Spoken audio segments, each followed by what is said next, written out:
परवा मुंबईला हिंदू मुसलमानांची दंगल झाली. का झाली, कशासाठी, कारण परंपरा भाग वेगळा. पण त्या दंगलीचा फायदा उठून एका मुस्लिम मोहल्ल्यामध्ये काही गुंड होते.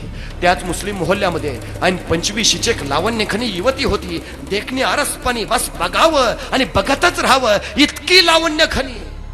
या गुंडांचा त्या युवतीवर डोळा होता. दंगलीच्या कल्लोळाचा फायदा उठवावा आणि या युवतीची आबरू लुटावी असा बेत त्यांनी आखला.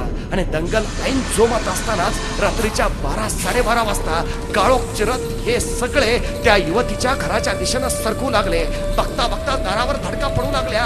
आतली युवती बावरली, शहरली, घाबरली. खिडकीतनं बघितलं, गुंड दिसले. इरादा ध्यानी आला, तशी जीवाच्या आकांताने पळत सुटली. मुंबईच्या रस्त्यावर रात्री 12-12:30 बेभानपणे पळते. गुंड पाठलागावर आहे. तिला कळून चुकलं, या गुंडांच्या तावडीत जर सापडलो तर आपल्या अब्रूची लखतर इथं रस्त्यावर टांगली जातील. बेभान पळतीये, जीवाच्या आकांताने काळोख चिरत धावतीये. धावता धावता एका बोळात शिरली. बोळातल्या एका घरात तिला उजेड दिसला. दफापत्या उरानं दारा पुढे आली. दार ठोठावलं, दार उघडलं गेलं. दारात उभा होता ऐन तिशीचा एक हिंदू युवक.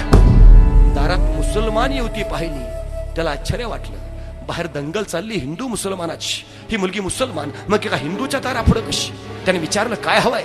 ती युवती म्हणाली, काय गुंड माझ्या पाठलागावर आहेत. एका रात्रीपुरता मला आसरा मिळेल का? माझी आबरू लुटायचा बेत आहे त्यांचा. हा युवक म्हटला, निश्चिंत आत ये, घर तुझंच आहे. तिला आत घेतलं, स्वतःचं अंतरून पांघरून दिलं. सांगितलं, शांत झोप इथं, इथं तुला कुठली भीती नाही. मी स्वतः दाराशी राखण करत राहतो रात्रभर. ते गुंड परत येणार नाहीत, तुला त्रास देणार नाहीत, बिनगोर राहा. ती युवती झोपी गेली. हा दाराशी राखण करत बसला. ते गुंड परत येणार नाहीत, त्या युवतीला त्रास देणार नाहीत. पण राखण करता करता डोक्यात विचार आला, बाहेर दंगल चालली हिंदू मुसलमानाची. ही मुलगी मुसलमान, मी हिंदू. मग एका हिंदूच्या घरात तिने आसरा मागितलाच कसा? तिला भीती नाही का वाटली? आणि ते गुंड तिची आबरू लुटायच्या उद्देशाने तिच्या पाठलागावर आहेत. मीही घरात एकटाच आहे, मीही तरुण आहे. मनात आणलं तर आता या क्षणी इथंच या युवतीची आबरू मी लुटू शकतो. हिला माझ्या तावडीतनं वाचवणारही कुणी नाही. मग कुठल्या भरोशावर माझ्या घरात तिने चिंत थांबली आहे? रात्रभर विचार केला, उत्तर मिळालं नाही. सकाळ झाली, ती युवती जायला निघाली. जाताना तिनं आभार मानले. न राहून यानं विचारलं, बाहेर दंगल चालली हिंदू मुसलमानाची.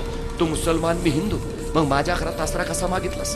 ते गुंड तुझी आबरू लुटायच्या उद्देशाने तुझ्या पाठलागावर होते. पण मी घरात एकटाच आहे, मीही तरुण होतो. मनात आणलं असतं तर रातोरात मीही तुझी आबरू लुटू शकलो असतो. तुला माझ्या तावडीतनं वाचवणारही कुणी नव्हतं. मग कुठल्या भरोशावर माझ्या घरात थांबलीस?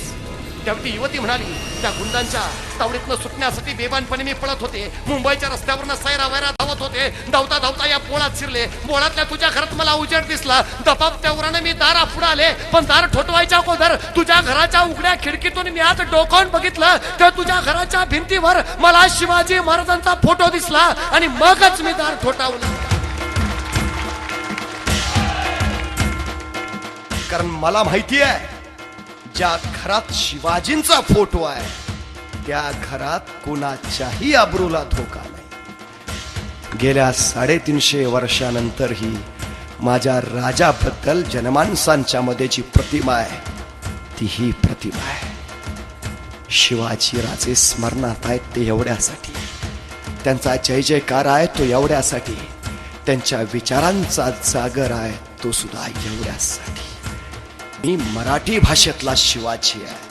म्हणजे शिवाजी हे फक्त नाव नाही, शिवाजी हे फक्त कर्तृत्व नाही, शिवाजी हे फक्त नेतृत्व नाही, तर शिवाजी हे सर्वोच्च त्याचं परिमाण आहे. मला काय व्हायचं आहे तर ज्या क्षेत्रात आणि ज्या प्रांतात असेल तिथलं मला शिवाजी व्हायचं.